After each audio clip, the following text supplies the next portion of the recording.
അന്ന് നമ്മൾ എവിടെ പോയതാണെന്ന് പറഞ്ഞിട്ടില്ലായിരുന്നു അല്ലേ? അതെ, ഞങ്ങൾ തമിഴ്നാട്ടിലോട്ടാണ് പോയിക്കൊണ്ടിരിക്കുന്നത്. നമ്മുടെ തിരിച്ച് കഴിഞ്ഞിട്ടും പോകണമായിരുന്നു. അപ്പോൾ അങ്ങനെ അവിടുത്തെ സ്ഥലങ്ങളെന്ന് പറഞ്ഞാൽ അടിപൊളിയാണ്. ഞാൻ കഴിഞ്ഞ വീഡിയോയിൽ പറഞ്ഞതുപോലെ തന്നെ മലകളും കുന്നും മരങ്ങളും കൃഷിയായിട്ട് അടിപൊളിയാണ്. പിന്നെ അവിടുത്തെ ട്രെയിൻ യാത്ര എന്ന് പറയുന്നത് അത് നമുക്ക് വേറൊരു എക്സ്പീരിയൻസ് തന്നെയാണ് തരുന്നത്.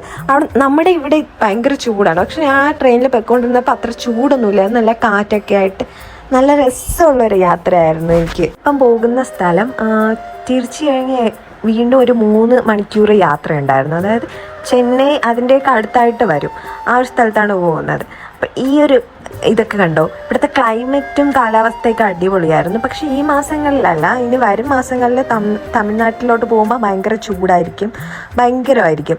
ഈ ഒരു ഇതെനിക്ക് ഭയങ്കര ഇഷ്ടപ്പെട്ടായിരുന്നേ.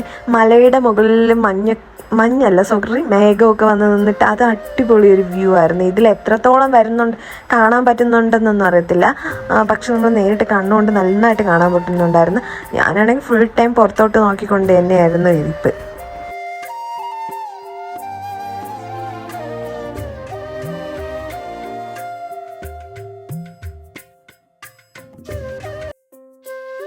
പിന്നെന്ന് പറഞ്ഞാൽ ഇവിടെ പ്രത്യേകത എന്ന് പറഞ്ഞാൽ നിറയെ കൃഷിയാണ്. തെങ്ങായാലും നിറയുണ്ട്. പന നമ്മുടെ ഈ കേരളത്തിൽ നിന്ന് നശിച്ചു പോയതെന്ന് പറയാം നമുക്ക്. ഇവിടെയൊക്കെ പനയൊക്കെ പണ്ട് ഒരുപാടുണ്ടായിരുന്നു, ഇപ്പം അവിടെ പനയൊന്നുമില്ല, പക്ഷെ അവിടെ നിറയെ പനയുണ്ടായിരുന്നു.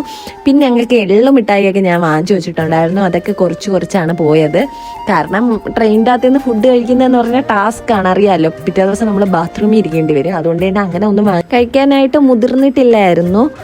പിന്നെ ഒരു പ്രത്യേകത എന്ന് വെച്ചാൽ നമ്മുടെ ഇവിടെ നിന്ന് ട്രെയിനിലോട്ട് പോകുമ്പോഴത്തേക്ക് സ്നാക്സ് ഒക്കെ അല്ലേ കൊണ്ടുവരുന്നത്. അവിടെ ഇങ്ങനെ പൈനാപ്പിൾ കട്ട് ചെയ്തിട്ട് ഉപ്പുമുളക് ഇട്ട്, മാങ്ങ കട്ട് ചെയ്ത് ഉപ്പുമുളക് ഇട്ട് അങ്ങനെയൊക്കെ കൊണ്ടുവരുമായിരുന്നു. ഞാൻ അതിൽ നിന്ന് മാങ്ങ വാങ്ങിച്ചിട്ടുണ്ടായിരുന്നു. അവിടെ ഇങ്ങനെ കുറച്ചുകൂടെ ഫ്രൂട്ട്സ് ഐറ്റംസ് ഒക്കെ അവർ ഇങ്ങനെ കൊണ്ട് വിൽക്കുന്നതായിട്ട് കണ്ടു. അത് ഭയങ്കര അടിപൊളി ഒരു തോട്ടാണ്. കാര്യം നമുക്ക് ഹെൽത്തി ആയിരിക്കും. നമ്മളല്ലെങ്കിൽ ബിങ്കോ ലൈസ് ഇതൊക്കെ വാങ്ങിച്ച് കഴിച്ച് നമ്മുടെ ഹെൽത്തിനെ തന്നെ അത് ബാധിക്കും. പിന്നെ ഇവിടെ നെല്ല് കൃഷി നന്നായിട്ടുണ്ടായിരുന്നു കേട്ടോ. ഈ നെൽകൃഷി എന്ന് വെച്ചാൽ അവിടെ അവർ തിന്നുന്ന അരി എന്ന് പറയുന്നത് ചെറിയൊരു അരിയാണ്, ചെറിയ അരി. അത് ഭയങ്കര ഇങ്ങനെ തിക്ക് അങ്ങനെയാണ് ഇരിക്കുന്നത്. അപ്പം അങ്ങനത്തെ അരിയാണ്. അങ്ങനെ ഞങ്ങളുടെ സ്ഥലം എത്താറായപ്പോഴത്തേക്കും ഞങ്ങൾ ബിസ്ക്കറ്റൊക്കെ വാങ്ങിച്ചു വെച്ചിട്ടുണ്ടായിരുന്നു. അതൊക്കെ തിന്നാണ് വന്നത്. സ്ഥലം എത്താറായി.